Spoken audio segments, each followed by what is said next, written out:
છે તેમના પસંદગીના સ્ટોક જાણવાનો. તો ધ્રુમિલજી, આજે તમારી સ્ટોક સ્પેસિફિક પસંદગી ક્યાં? સો આજે મારા અહીંથી એક લોંગ સાઇડ અને એક શોર્ટ સાઇડનો કોલ રહેશે. પહેલો જે લોંગ સાઇડ છે દેટ ઇઝ સીજી પાવર. જેમ આપણે મેન્શન કર્યું કે રેન્જ બ્રેકઆઉટ જોવા મળે છે અબાઉટ ધી લેવલ્સ ઓફ 650. ફ્યુચર્સમાં હમણાં 658 ચાલે છે. સ્ટોકની જે 200 દિવસની મૂવ એવરેજ છે ઇટ ઇઝ અરાઉન્ડ 680 ટુ 690. સો એ જ આપણા ટાર્ગેટ રહેશે. અહીંયા મીન રિવર્ઝન મુવમેન્ટ આપણને જોવા મળશે. આવરલી ચાર્ટ પર બી તમે જો ડબલ બોટમ ફોર્મેશન બન્યું છે. સો કાફી એટ્રેક્ટિવ લાગે છે. કરંટ લેવલ્સ પર લોંગ પોઝિશન બનાવો. લો રેન્જ પર સ્ટોપ લોસ જે રહેશે ફ્યુચર્સમાં 641 નો રહેશે, જે આજના લોસ છે અને જેમાં ટાર્ગેટ છે 690 ના છે. જે બીજો શોર્ટ સાઇડ પિક છે it is Jindal steel end power. આમાં તમે જો ક્લિયરલી એક બ્રેકડાઉન જોવા મળે છે.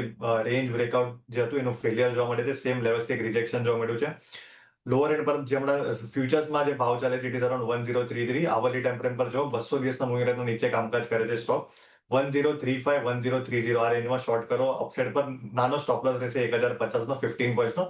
લોઅર એન્ડ પર બે ટાર્ગેટ છે 1010 અને 1000 ના ઇન જેન સિરીઝ. સો બે પિક છે મારા એન્ડથી. Jindal steel on short side અને CG power on long side. ખરીદી વેચવાલીની સલાહ. સીજી પાવર પર લેવલ એક વખત તમે નોંધી લેજો. 641નો સ્ટોપ લોસ છે, 690ના લક્ષ્યાંક છે. આ લેવલે તમે અહીંયા ખરીદદારી કરી શકો છો. એટલે સીજી પાવરને એક નજરમાં રાખવાનો. બાય સાઇડ પર અને સેલ સાઇડ પર 1035 1030ની રેન્જમાં જિંદલ સ્ટીલને તમે ખાસ કરીને વેચી શકો છો. 1050નો ઉપરમાં સ્ટોપ લોસ અને નીચેમાં 1000 રૂપિયાનો ટાર્ગેટ. એટલે આ બંને પર તમારે ખાસ નજર રાખવાની.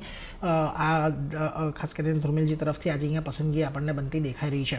વેલ, આજે જુઓ તમને